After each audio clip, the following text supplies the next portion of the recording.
Hi and welcome to Assessment Week. So this week I really want to talk about all of the things reporting and assessment. Now I know I have a huge group here who are homeschool mums and I don't want you guys to feel like this isn't relevant for you, and hopefully that I can show you that it actually is, because you assess all the time.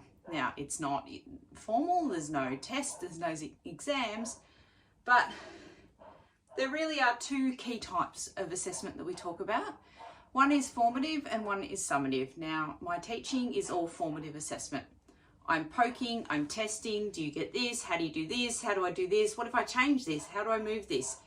Everything is designed to try and catch those little bits of misunderstanding and to see progress and where to go to next. So if we're looking at formative assessment, it is ongoing.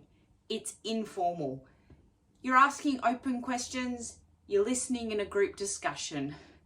The learning continues. It is for learning. It is a measure of understanding. It is the signpost of where to next. Formative assessment, it should be everything we do in teaching. For assessment, for assessment, for assessment. For learning, driving the learning, measuring where you're at, finding misconceptions, giving support if you need. Our other third is summative. Now this is what we report on when the school reports, the interim reports, the tests, when everything comes back. At the end of the topic, what have you learnt in this topic? What can you demonstrate under assessment conditions? It is very formal, always formal.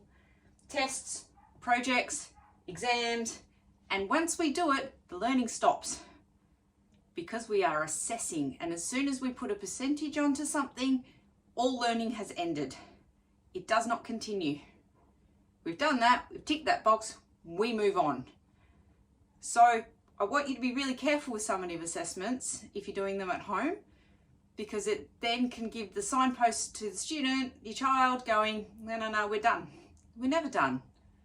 There's always more to learn. There's always more to test. We can always push ourselves, extend ourselves, go back again, get that confidence up really high again. So I really want to hammer home, formative assessment is really, really, really vital. We do it all the time. Anytime we ask a clarifying question, what do you mean when you say that? Or how do you know that's true? Or did you fact check that? Where did you get that information from? That's all formative assessment questions. They are the things that if we need to do record keeping, we can. I assessed my child today because I tested here. If we're a school parent and we're doing homework with them, we're doing formative assessment with them. Oh, hang on, I don't think you understood that. I've noticed that you can't do this, or I noticed that you've shut down, or you've given a bit of lip and a bit of pushback and a bit of like, leave me alone. Or, you're not the teacher. They're all signs, they're all formative signs that you need some work there and you need to go back again. Or there's something that's not making any sense. So we need to try a new way. So any questions, please ask. This week is very open. I don't know what you need to know. As a teacher, this stuff's my bread and butter and it all makes total sense to me. But I know through conversations with parents who get school reports, or even with my husband, it doesn't make sense to a lot of people.